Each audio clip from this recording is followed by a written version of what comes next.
Estamos iniciando a live do projeto de extensão Direitos Animais IPA. Já estou aqui me preparando com o livro da Bianca na mão. Aqui está o livrinho da Bianca, para quem não conhece, depois eu vou abordar um pouco melhor. Bianca, eu estava aqui, nós já tem um povo aqui nos acompanhando. Já vi que tem gente, tem alunas tuas, tem gente, advogados de outros estados, pessoal que trabalha com direito animal, advogados, colegas nossos. Enquanto eu estava te adicionando aqui, até perdi um pouco a conta de quem entrou. Mas tem bastante gente conhecida, bastante gente querida. Então, e tem pessoal entrando ainda, ó.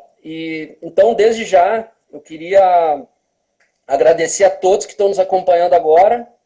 Eu estava falando um pouquinho com eles, Bianca, sobre o projeto, sobre a ideia de fazer uma live semanal aqui no Instagram do Direitos Animais IPA, para dar sequência também ao projeto de extensão que eu coordeno ali no IPA, né? E que tu é uma das grandes colaboradoras e incentivadoras também. Então, agradecer o pessoal que está nos acompanhando, né? Saudar aí, ó, a Vanessa, a Garbini, a Camille, que eu vi que entrou agora, a Andressa, que acho que é tua aluna lá na FMP, ou foi, tô orientando, não me lembro bem, que acompanhou conosco também umas aulas da disciplina de Direito Animal ali do IPA. Então tem um pessoal legal, colegas de outros estados aqui que eu já vi que entraram também. Então, uma saudação a todos. E vou te apresentar, para quem não te conhece, tá, Bianca? Acho que todo mundo já te conhece, o pessoal que veio aqui já é teu fã, né? Mas pode ser que tenha gente que ainda não conheça a Bianca. Então, a Bianca é primeiro uma querida amiga minha e uma das referências que eu tenho assim com o direito animal aqui no Rio Grande do Sul, sobretudo, onde eu tenho mais contato próximo com algumas pessoas, né? A Bianca ela é mestre em Direito pela FURG. Eu não sei exatamente se tu já começou teu doutorado, Bianca. Eu chamo ela de Bibi, às vezes eu vou chamar de Bibi. Bibi, tu começou teu doutorado ou ainda não? Ô, Rogério, eu comecei um em política social, mas aí o tema direitos animais não era um tema assim muito acolhido no programa por razões de, né, naturais assim, de enfoque do curso, e eu acabei parando, mas agora estou fazendo seleção de novo. Provavelmente vai Maravilha. fazer na Federal da Bahia, professor Que Heron ou maravilha. com o Tagore. Que Aí, maravilha. animais, né, que é o nosso tema. Bom, e a Bianca é professora na FMP. Tu está dando aula em mais algum lugar, Bianca? Não, tô só na FMP, só na FMP. Na FMP, Uhum. no curso de Direito da FMP. Bom, a Bianca é uma super pesquisadora também do direito animal, né? E, inclusive, ela publicou em 2017 esse livro, para quem não conhece, Direitos Animais e Literatura, que foi a dissertação de mestrado da Bianca na FURG. É isso? Confere, Bibi? Exatamente, aham. Isso aí, meu E, Deus. e nesse livro, que eu recomendo desde já a todos, publicado em 2017 pela Lumen Iuris, tá aqui a capinha dele, para quem quiser bater uma foto, quem quiser, né, o pessoal às vezes está precisando de bibliografia para os seus trabalhos. É uma obra excepcional, incrível, porque não apenas faz essa correlação entre direito e literatura, e o direito animal, o direito dos animais e a literatura, mas também traz uma análise bem densa sobre o direito positivo, sobre processo de interpretação jurídica. É muito legal o trabalho da Bianca, muito legal. Então, super recomendada aqui, é umas obras que eu deixo sempre como referência para indicar para colegas, para alunos que estão querendo começar no tema, né? E nessa obra, a Bianca, ela aborda a relação entre o direito e a literatura, buscando identificar como o animal, ou os animais, né, não humanos, são retratados em cada uma dessas áreas do saber, no direito e na literatura. E ela busca, de uma certa forma, identificar de que forma a literatura pode contribuir para, sobretudo para enfrentar, né, para tentar desconstruir a ideologia especista que ainda predomina no direito, né, Bianca? Bom, Irretocável, eu Rogério. queria, antes de dar a palavra para a Bianca, fazer uma citação, Bianca, de um trecho, de uma passagem da tua obra, para a gente iniciar a nossa conversa. Vou ler um trecho da página 47, quem tem o livro da Bianca, onde, o início do capítulo 2, que é intitulado O Animal no Direito e na Literatura, Enfrentamento e Crítica à Ideologia Especista. E vejam só o brilhantismo desse trecho da obra da Bianca. Segundo parágrafo. O direito posto opera sempre dentro de molduras, excluindo de sua observância quaisquer situações não enquadradas nesse molde pré-determinado. Exclusão, portanto, acaba sendo a regra. Casos não enquadráveis de pronto na norma positivada são imediatamente repelidos do mundo jurídico, sem qualquer possibilidade de interpretação expansiva. A literatura, de maneira diversa, permite aberturas. Seus conceitos não estão encerrados em uma pré-determinação legal, e suas concepções não são calcadas em dogmas. Passa por transformação constante. A partir daí, percebe-se que as pessoas produzidas pelo direito estão em estrita consonância com a norma imposta, e atualmente tem significado correspondente à posição de ser humano. Para o direito, não faz jus ao status de pessoa quem não for humano. Sacraliza-se e emoldura-se tal concepção, arbitrariamente para dela excluir a maioria esmagadora dos seres, que ficam à margem da referida moldura, e do direito prescrito dentro dela. Padecem por não se enquadrarem em um conceito. Quem é pessoa é passível de proteção pela norma. Quem não estiver incluído no conceito, por outro lado, é completamente desconsiderado em sua condição ontológica. Muito legal essa passagem, Bianca. Acho que ela serve, eu peguei ela justamente porque ela serve para introduzir a nossa conversa, né? Então, de pronto, Bibi, antes de te passar a palavra, pergunto. Como tu acha que a literatura ela serve ao direito? E, mais especificamente, ainda aos direitos animais? Qual a contribuição? Como ela serve? Tá? E, já adiantando, quais são ou qual é o referencial teórico que tu adotou na tua pesquisa, o que tu acha mais adequado para fazer essa abordagem aproximativa do direito e da literatura? Perfeito, perfeito. Então, boa noite a todos e todas. Coisa boa estar contigo aqui, Rogério. Né, tu que é um grande amigo meu e que eu tenho a honra de ter aí lado a lado no dia a dia e poder trocar ideias e ser uma referência para mim. E é muito interessante assim, né, Rogério, que tu traga essa abordagem de que eu sou uma referência, que tu usa o meu livro, etc. Mas a recíproca é verdadeira, né? Domingo passado ainda estava terminando de escrever um artigo e te citando e tendo a possibilidade de ler os teus escritos e tu ser uma referência muito inspiradora e um amigo tão importante. Rogério, é muito bom estar aqui contigo. Essa é só alguma das primeiras das nossas iniciativas juntos, né? A gente que já está aí há uns quantos anos fazendo várias coisas, eventos, etc. A gente não escreveu juntos ainda, mas faremos, né? Nosso livro. Já falamos sobre isso, o que nos falta é tempo só de cumprir essas nossas promessas recíprocas aí, mas fico muito feliz de te ter na minha vida, né, como um grande amigo que tu é.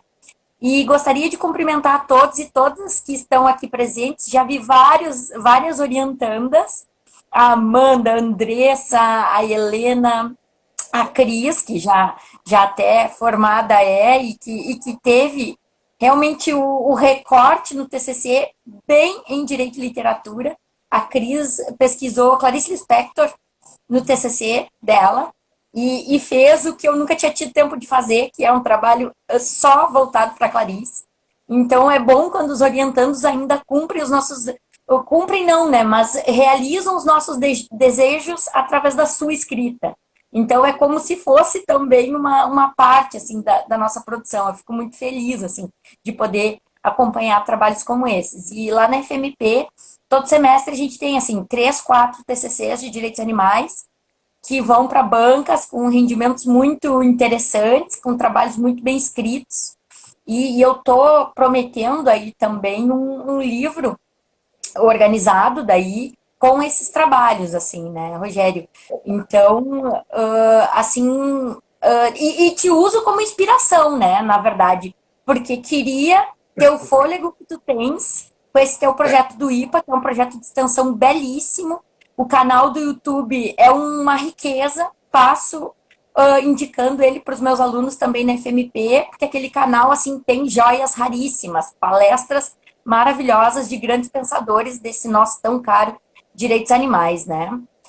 Então, dados os primeiros recados e te agradecendo novamente, Rogério, pelo convite, pela amizade, eu fico muito feliz de poder falar de um tema que é o meu mesmo, assim, né? Que é o meu tema da vida, que é direitos animais e literatura, e fico bacana com essa tua leitura inicial, porque eu acho que, de fato, ela traz realmente a conjuntura para essa pergunta que tu me apresenta, né? Ou para essa provocação que tu me apresenta.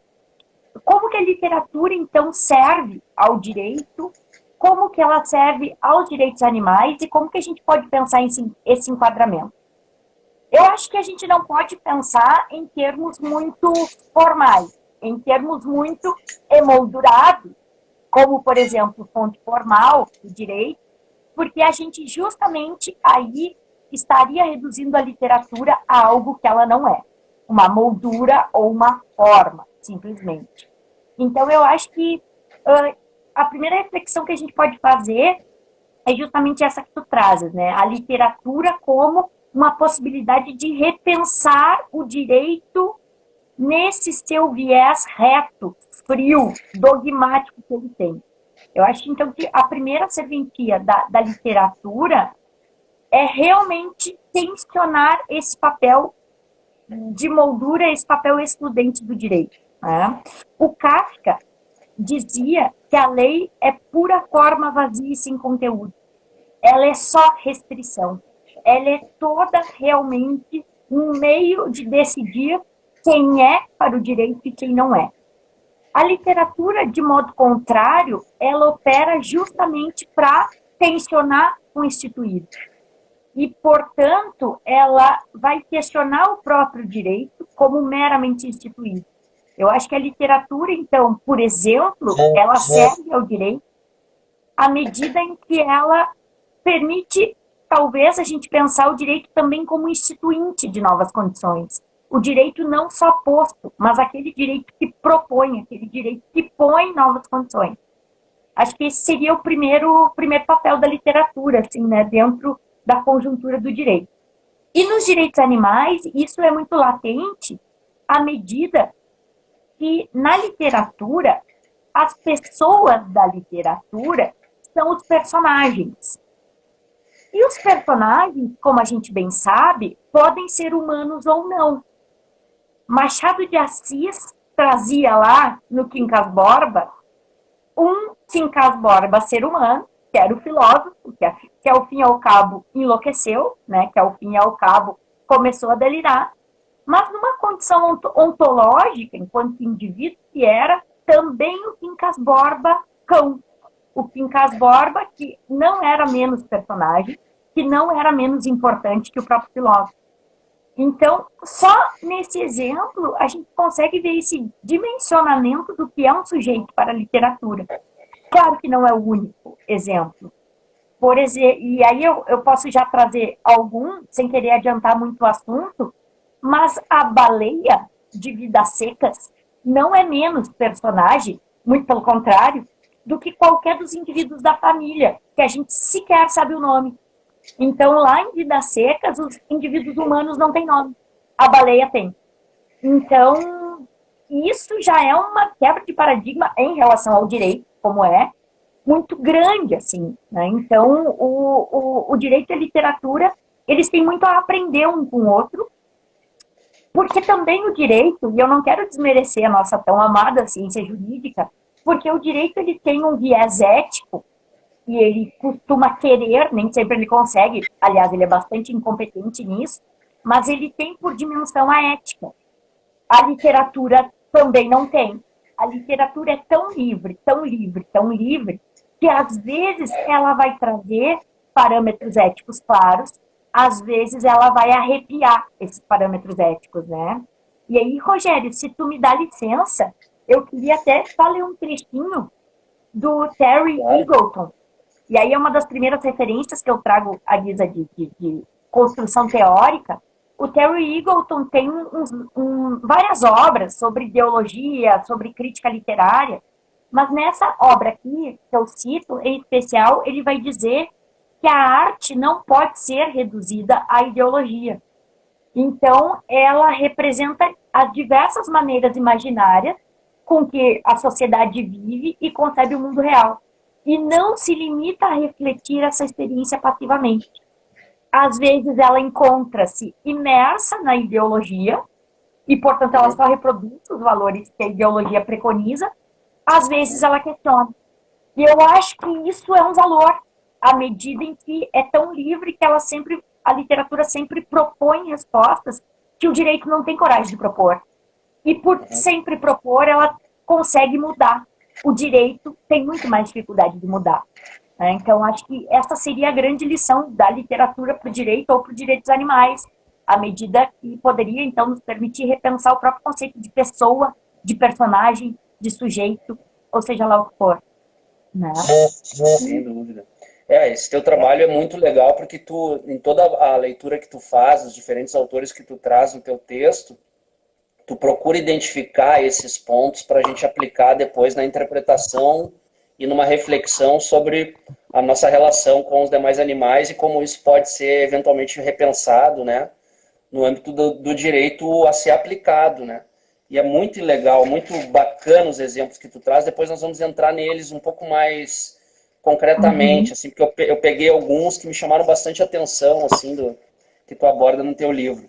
Tu acha que a literatura nos abre horizontes éticos mais amplos, que o direito às vezes não nos permite ir tão além, porque ele positiva dentro de uma caixinha, né, alguns valores, e a sociedade às vezes pode incorporar novas ideias e a evolução do direito é mais lenta e, portanto, fica fechado naquele processo dogmático.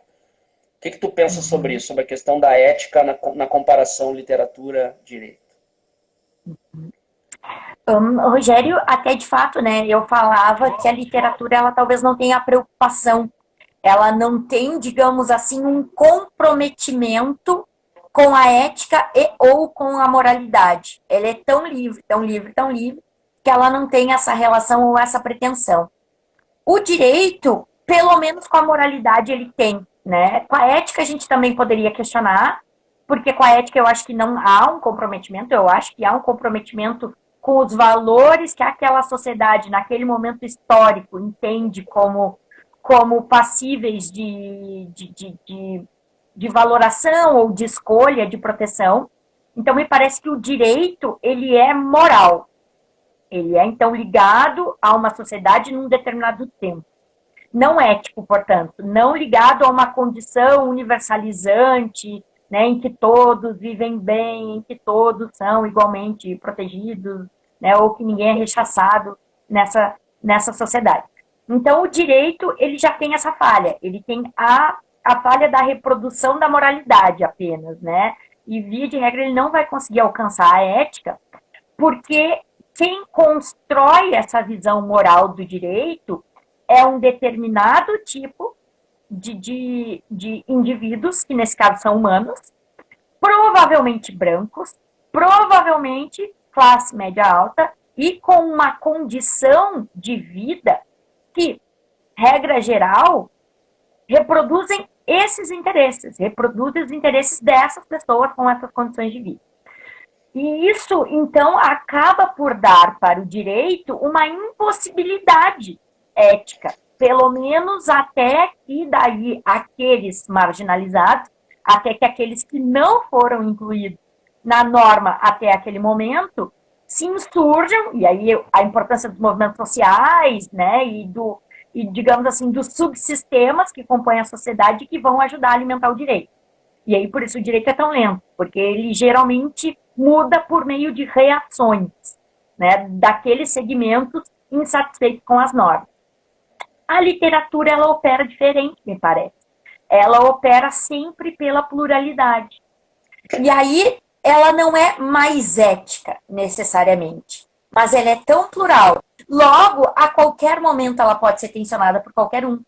Machado de Assis, negro, de origem pobre, questionava no século XIX a sociedade. Machado de Assis, sem querer, trazia os animais como sujeitos nas suas obras, sem querer, sem estar comprometido com a ética, sem estar comprometido com os direitos animais. Ele fez um grande, é que estou tentando ajeitar meu telefone, ele fez um grande, como eu posso dizer, serviço à ética sem querer fazer, sem estar comprometido com ela. Então eu acho que esse diálogo acaba sendo mais arejado. Um outro exemplo interessante é o exemplo do Ferreira Goulart. O Ferreira Goulart era um cara que absolutamente não estava nem um pouco preocupado com os animais. Mas ele tem textos belíssimos. Depois a gente volta a falar nas aves, Rogério, e depois eu quero comentar que as aves têm intrigado um bocado, assim.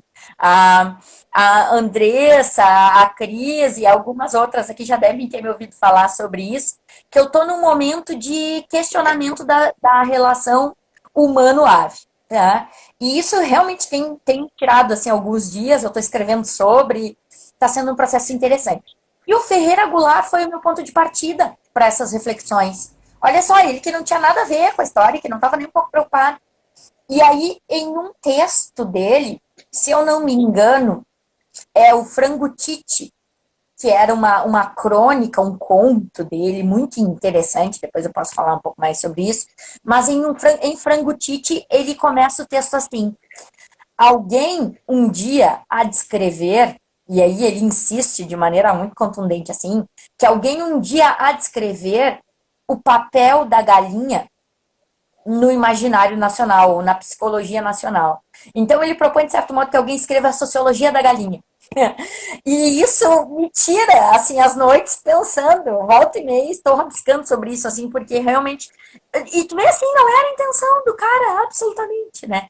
Então a literatura, ela tem essa riqueza, ela tem essa possibilidade de questionar. E Rogério, eu me dei conta que eu não respondi de maneira completa e satisfatória a primeira pergunta que tu me fizeste, porque eu não abordei de maneira ampla o referencial teórico, que é a base para os estudos entre direito e literatura, ou direitos animais e literatura. Eu posso retomar isso um pouquinho? Claro, Posso? claro. Bom, aí só para comentar, gente. Assim, a ideia de tratar direito e literatura ou direitos animais e literatura não é uma ideia, absolutamente não é uma ideia da minha cabeça, né? Absolutamente nunca foi.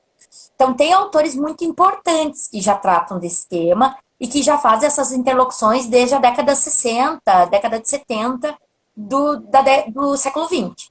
Muitos Então, cursos, François... inclusive, né, Bianca? Muitos cursos estão adotando a disciplina Direito e Literatura como uma disciplina onde se oportunize aos estudantes de direito ter essa interlocução, fazer essas relações, né? No IPA a gente tem, no curso de Direito do IPA, existe a disciplina Direito e Literatura. E cinema, inclusive. Ah, Direito, Literatura e Cinema. que massa! Pois é, exato. Alguns cursos têm, né? E, inclusive, na Federal de Santa Catarina, o professor Cancelia de Olivo, falecido, né? Prestou uma grande contribuição aqui no Brasil a esses estudos, publicou várias obras, organizou outras e construiu um legado nacional. Além do professor Lênio Streck, aqui no Brasil, André Caran Trindade, que, se eu não me engano, foi orientando do Lênio no doutorado, e outros, a professora Vera Caran, o próprio Saulo de Carvalho já escreveu sobre, muitos autores no Brasil já estão escrevendo. Mas essa ideia, ela começa nos anos 60 e 70. E na França, tem um autor que para o direito é muito importante, que é o Ost, François Ost, e ele tem um livro que para mim é a grande referência da área, que é o Contar a Lei, as fontes do imaginário jurídico. É um livro que está editado aqui no Brasil pela editora da Unicinos e que é uma joia, assim, né, que realmente fundamenta todo o estudo entre direito e literatura. Além de outras obras e outros autores que poderiam ser referenciados. Mas, nos direitos animais e literatura, a gente não tem, além da minha, e não estou querendo absolutamente contar vantagem com isso, mas de fato não se tinha feito a ponte ainda entre direitos animais e literatura. Mas eu tenho que dizer que tem uma maravilhosa de uma professora da Universidade Federal de Minas Gerais, que é a professora Maria Esther Maciel, que primeiro lançou um livro organizado com vários artigos, que foi assim, ó, o livro que eu mais usei, eu acho, na minha dissertação, que é Zooliteratura. Eu até agora não estou com ele aqui, Mas depois desse organizado, ela lançou esta obra maravilhosa, que é Literatura e Animalidade, Maria Esther Maciel. E esse aqui, ele não é, então, da área do direito, mas ele faz uma ligação absurda sobre, então, filosofia animalista ou ética animal e literatura. Então, né, não é do direito, mas está ali, né? Tá trabalhando de maneira muito contundente. Então, esses são alguns dos livros que nos impulsionam a fazer essa ligação entre direito e literatura. E hoje eu não estou mais sozinha, né? Hoje eu tenho vários alunos, várias pesquisadoras aí já em em formação, né, de uma área, talvez um sub-ramo do direito, que é direitos animais e literatura, assim, eu fico muito feliz de poder, na medida do possível, colaborar com isso, né. Acho que é um movimento, assim, que tá se formando dentro do direito e dentro dos direitos animais. E como é importante, né? Porque a gente vê que a própria compreensão do direito animal, dos direitos animais, não se pauta exclusivamente na lei positivada, né? Não adianta a gente querer fazer pessoas que não têm um reconhecimento, nunca fizeram uma reflexão ética sobre a nossa relação com os animais, ou que não fazem leituras críticas de textos literários mesmo, que às vezes nos fazem, geram um despertar, né? A conexão é feita através de vários processos, cada um tem o seu, né? E a literatura tem muito a contribuir justamente para esse processo de reconhecimento da condição de ser, da condição existencial dos animais, ou da nossa aproximação à nossa animalidade, porque essa ideia desse paradigma humanista de nos colocar acima, nos colocar num patamar de superioridade e mesmo romper com a nossa animalidade, né, como se não fôssemos animais também, isso tudo foi construído, é tudo fruto de um processo cultural que o direito, como fruto desse mesmo processo cultural, por si só não consegue romper, né? Então é Uhum. importante, talvez em áreas assim como o próprio direito ambiental lá atrás passou por isso, precisou se tornar um ramo interdisciplinar aberto a novas áreas do saber, de se deixar contaminar, né? Na época se falava esverdear o direito, né, ecologizar o direito, outras áreas, outros saberes penetrarem naquele conhecimento jurídico ali, naquelas construções jurídicas. Com direitos dos animais é a mesma coisa, né, Bianca? É muito importante oxigenar com outros saberes para que a gente possa, então, compreender do que de fato a gente está falando. Porque se fosse fácil simplesmente gerar desenvolvimento do direito animal, reconhecimento do direito animal, simplesmente pela elaboração legislativa, por processos dogmáticos, de construção dogmática, a gente ia demorar e talvez não saísse desse paradigma, né? E se busca justamente isso, superar um paradigma, alargá-lo, não apenas alargá-lo, mas como superá-lo mesmo, criar um novo paradigma, né? É a derrocada de um paradigma humanista centrado para um paradigma aberto a outros seres, né? Mas, enfim, acho que a gente pode agora, Bianca, mesmo que eu tenho que controlar o tempo aqui, né? A gente passa voando, a gente tem em torno de uns 20 minutos, não muito mais que isso. Mas vamos falar um pouco, Bibi, de alguns autores que tu trabalha, algumas ideias que tu extrai da análise das obras desses autores. Uhum. Por exemplo, do Machado de Assis, eu vi que tu abordaste, sobretudo, a análise do Quincas Borba e do Memórias Póstumas, né, de Brás Cubas. Tu faz a relação ali, sobretudo, do Quincas Borba, né, a figura Uhum. do Quincas Borba nessas obras. O conto alexandrino, que tu também aborda. E outro conto que eu me lembro que tu traz é A Causa Secreta. E depois de analisar alguns desses trabalhos do Machado, tu faz alguns questionamentos no teu livro, como por exemplo, sobretudo acho que desses últimos dois, que tu faz até uma análise mais comparativa do Conto Alexandrino e do A Causa Secreta, onde tu levanta, por Uhum. exemplo, algumas indagações interessantes que a gente acaba fazendo em sala de aula quando está, por exemplo, trabalhando a questão do direito animal. Ter ou não ter um pretexto científico faz diferença se o dano, a dor, a morte de um animal continua ocorrendo?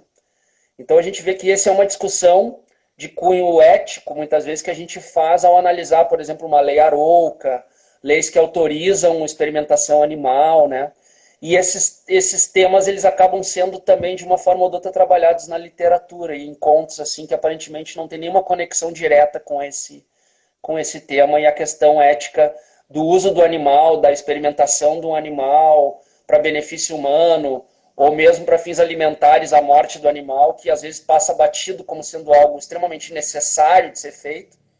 E sob o ponto de vista de uma reflexão mais profunda, a gente, quando se coloca o olhar sob o ponto de vista do animal, quando a gente muda a lente, né, a gente vê que a gente tem que repensar, no mínimo repensar, coisas que são tidas como corriqueiras, habituais, ou certas, ou normais, né.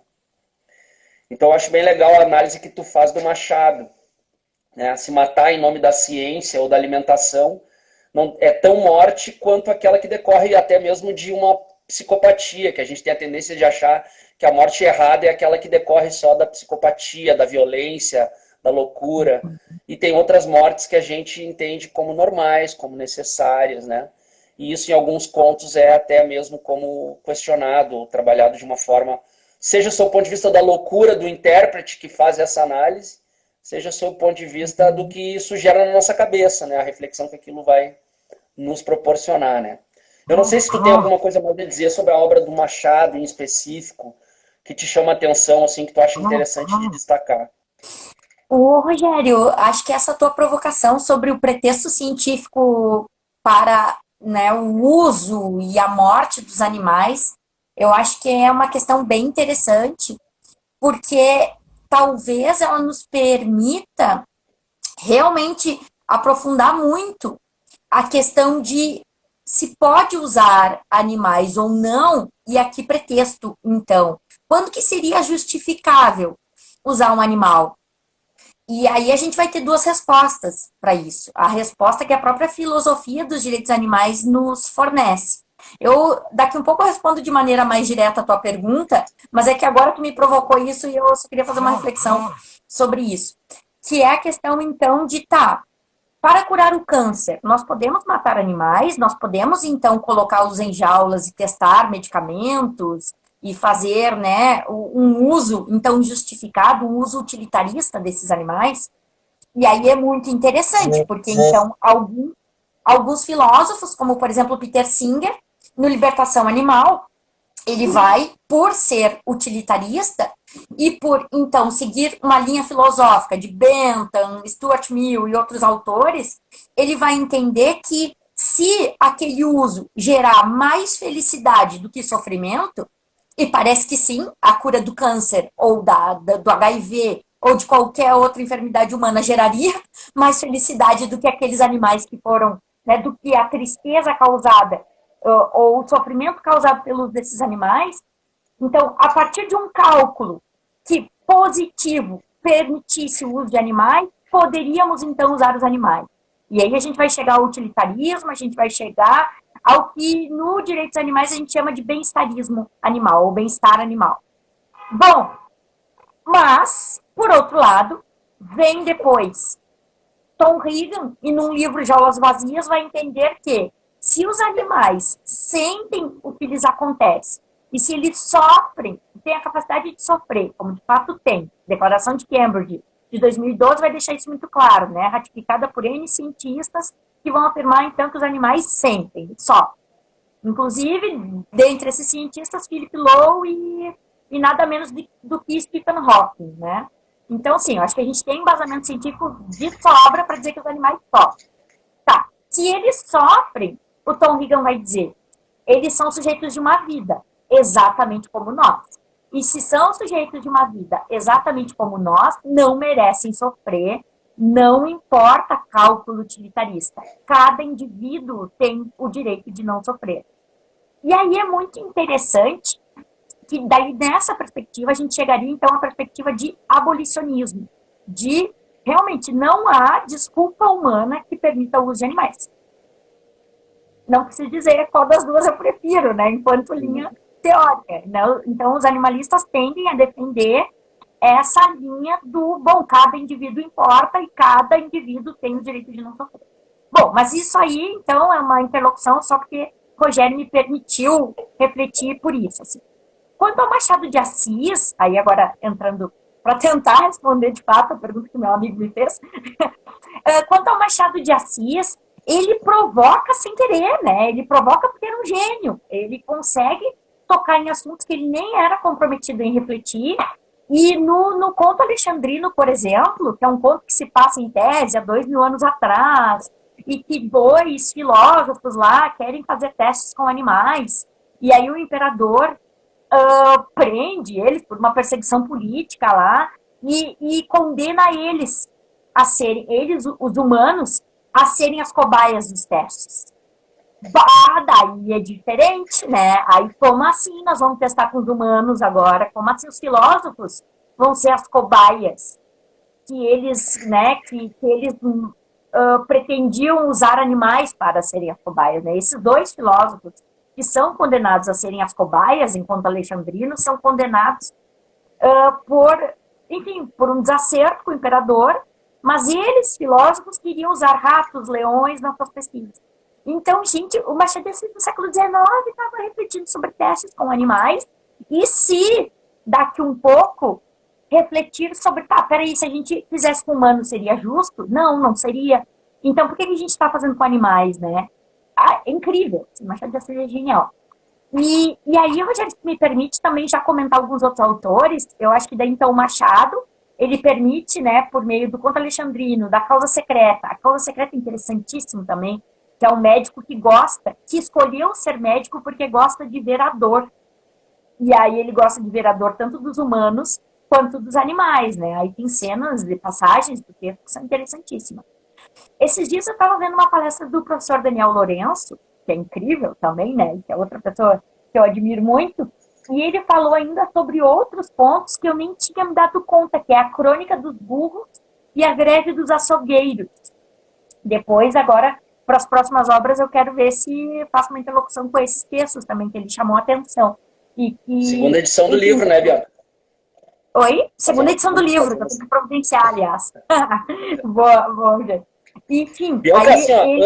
antes de tu seguir, já aproveito nessa tua abordagem agora, passando pelos autores que tu mais queira trazer para nós agora, já dá umas dicas também para quem quer pesquisar, né? Faz uma espécie de apontamento das principais obras. O que tu diria para quem está querendo fazer essa correlação, fazer uma pesquisa sobre jeitos animais e literatura? A gente já viu que o Machado é um autor importante. Quais seriam outros autores importantes, então, que tu destaca? Vocês viram que a FIB, ela ama uma live, né? Não tem oportunidade que eu não esteja na frente de uma câmera e que a FIB não deu o ar da graça dela. Bom, outros autores, tá? Acho que tem assim, tem uma obra, que é a de formação de um animalista de literatura, tá? Que é A Vida dos Animais, do John Coates. Não é uma obra simples de conseguir, mas isso aqui, gente, é uma preciosidade. Se vocês me permitem, eu vou ler um parágrafo. É de uma filósofa, a Elizabeth Costello, que nada mais é do que o alter ego do Coates, que é o escritor, e ela, numa palestra ou numa interlocução com outras pessoas, ela diz assim: quem diz que a vida importa menos para os animais do que para nós, nunca segurou nas mãos de um animal que luta pela vida. Ou nunca segurou nas mãos de um animal que luta pela vida. O ser inteiro do animal se lança nessa luta, sem nenhuma reserva. Quando o senhor diz que falta a essa luta uma dimensão de horror intelectual ou imaginativo, eu concordo. Não faz parte do modo de ser do animal experimentar horrores intelectuais. Todo o seu ser está na carne viva. Então, se não o convenci, ela vai dizer, foi porque faltaram as minhas palavras, nesta ocasião, o poder de despertar no senhor a inteireza, a natureza não abstrata e não intelectual do ser animal. É por isso que o incito a ler os poetas que devolvem à linguagem o ser vivo, palpitante. E se os poetas não o comovem, sugiro que caminhe lado a lado com o animal que está sendo empurrado pela rampa na direção de seu carrasco. Então, assim, olha, se a literatura não te convence, se o direito não te convence, se a tua empatia para com os animais não te convence, bom, aí talvez eu não tenha muito o que fazer contigo, mas pensa tu lá do lado do animal, no caminho da morte no abatedouro, e talvez isso te toque, assim. Paulada em cima de paulada. Esse livro é incrível, assim. E aí, outros autores que eu poderia sugerir é Clarice Lispector, que tem vários textos, e aí a Cris Miller, que provavelmente ainda nos ouve aqui, vai saber dizer melhor que eu, porque daí ela pesquisou todas as crônicas, todos os contos da Clarice. Eu trouxe alguns só na minha obra, mas a Clarice, ela tem uma relação incrível de empatia para com todos os animais. Ela não fala só de cachorro, ela não fala só de gato, ela tem um olhar para as baleias, para as aves, né? Então, o pintinho, a galinha, ela aborda a questão da maternidade da galinha, da feminilidade da galinha. Ela, então, ao mesmo tempo, ela consegue jogar de maneira muito, como eu posso dizer, assim, até encarando as faltas da galinha, digamos assim, a falta do animal, porque o animal ele representa sempre uma falta em relação a nós, né? Ou ele não pensa como nós, ou ele não fala como nós, e nessas faltas a gente não tem que atribuir uma incapacidade jurídica, ou então porque falta algo nós não vamos proteger. Não, é simplesmente diferença. E a Clarice ela consegue abordar isso de maneira muito rica, né? Por exemplo, no Conto Uma Galinha. E então, quando ela diz, né, que a galinha tão estúpida, com o seu coração tão pequeno num prato, né? Tá, e aí, por isso, não é um ser.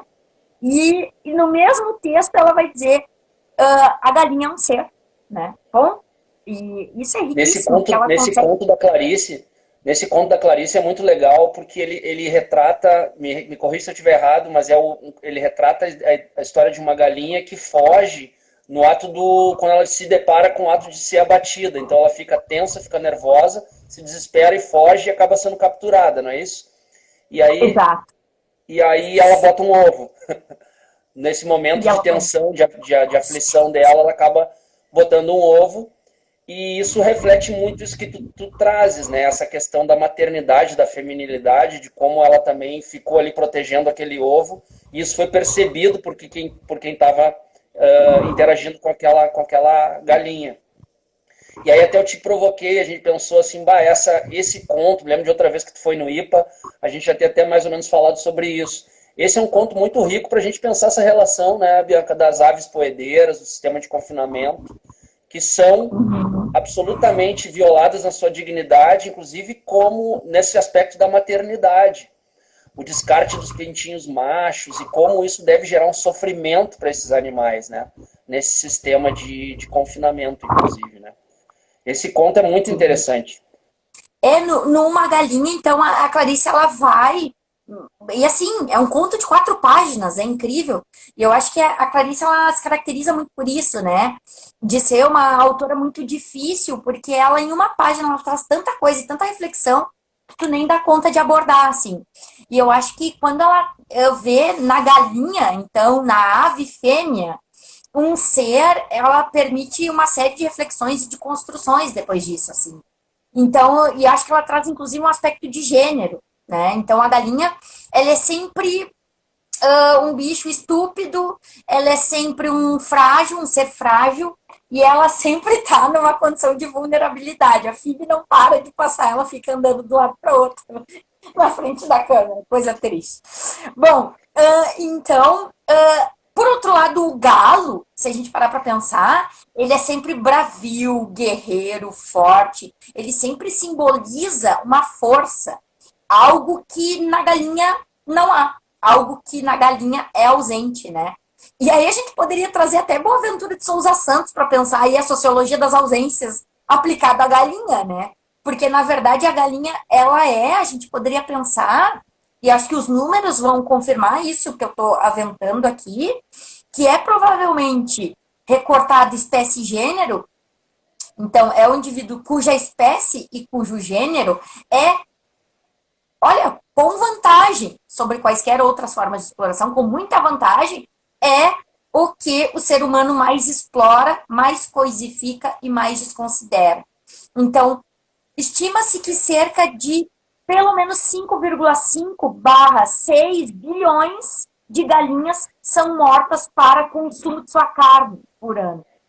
O número de ovos que as galinhas produzem só no Brasil por ano é um número que nem vai me escapar agora a cifra, mas é uma coisa absurda, assim. Então as galinhas, elas são efetivamente os mais subalternizados dos indivíduos no planeta, com certeza, por serem aves, né, nessa condição de produzirem carne e ovos, e por serem fêmeas.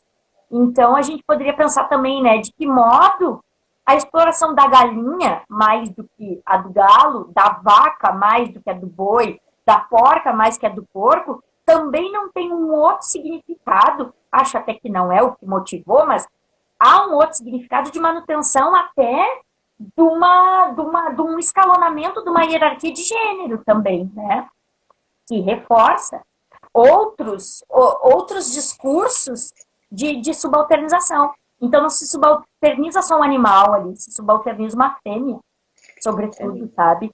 E a Carol Adams, ela vai falar disso, né? Na política sexual da carne, com outro recorte, com outra perspectiva, mas que vai permitir também fazer essa interlocução, né? Então, a Clarice Lispector, lá nos anos 60, já estava, como eu posso dizer, tendo tetos, como dizem os jovens, não é? sobre esse assunto, assim, é muito E rico, né, tu Rogério? sabe que eu também me chama bastante atenção no teu livro uma abordagem de mais, pelo menos mais três autores que eu achei bem legal as coisas que tu extrai da obra deles. Por exemplo, do Kafka, quando tu analisa o texto Um Relatório para uma Academia, que é de 1917 também, onde tu Uhum, traz o conto onde o personagem é o Pedro Vermelho, que é um macaco que uhum, acaba sendo amestrado e vira homem na relação com os demais personagens do conto, né? E aí tu traz como questionamento, achei muito genial ali que tu aborda, a questão da nossa exclusiva humanidade, né? Se isso também não é algo construído, na medida em que ele põe em choque essa relação, na medida que um animal acaba se transformando em um humano, ele passa a viver como um humano, e se comportar como um humano, né? E se o próprio direito é fruto também dessa construção que nós construímos para nós mesmos, como sendo apenas nós dotados dessa humanidade, né, que nos diferencia das demais espécies. Uma obra bem interessante para fazer essa relação, sobretudo no âmbito do direito, que trata como sujeito apenas seres humanos e categoriza como pessoa também só seres humanos, né? Ou construções uhum. humanas abstratas, mas frutos desse cultural humano. O outro que eu achei legal, Bianca, é o Guimarães Rosa, quando Ah, também é um conto As Margens da Alegria, que tu aborda no teu uhum, livro, e que é um menino que se depara com a morte de um peru, né? E sofre quando vê que ele tá no final das contas eles vão jantar o peru, se eu não me engano. Mas ele fica com vergonha de admitir o sofrimento dele. Então, uhum. tu traz isso de uma forma bem interessante, como esse conto retrata que o especismo ele já se manifesta até mesmo na infância, porque na verdade o menino ficou com pena do peru, achou um absurdo, mas ficou com medo de ser ridicularizado se falasse que estava com um sentimento de dor pela perda do peru, né? Ou que não concordava com a morte do peru. Então ele acabou não revelando aquele sentimento dele. Então, Uhum. que na própria infância o especismo já se manifesta. E isso faz a gente Tá. pensar como a gente poderia superar isso para que as crianças de hoje, né? E de fato eu concordo, já está na infância esse processo cultural de inferiorização dos animais.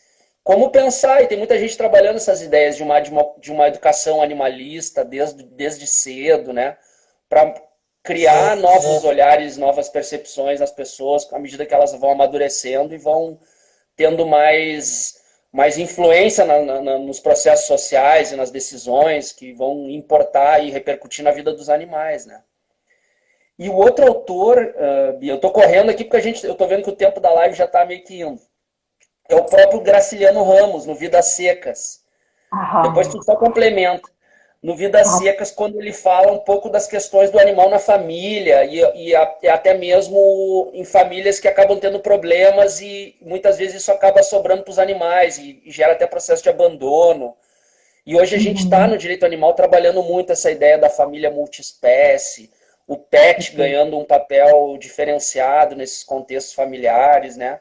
mas ao mesmo tempo, enquanto ele é tratado com amor e como filho em umas famílias, a mesma espécie animal, gato ou cachorro, está repleta de abandono na rua e cheio de animal vira-lata por aí, sem uma família, né, para abrigá-lo. Então, esses temas eu vi que nessa obra do Graciliano trabalha um pouco dessa questão do especismo seletivo, da esquizofrenia moral. Então, enfim, Bibi, eu trago só esse para complementar. Te dou Perfeito. umas palavras finais, se tu quiser acrescentar alguma coisa. E o pessoal, se Ótimo. quiser perguntar alguma coisa também, pessoal, pergunte agora que eu faço a pergunta correndo para a Bianca. Rogério, queria te agradecer de novo, né, por todas essas interlocuções e pela essa análise super completa da obra, assim, né?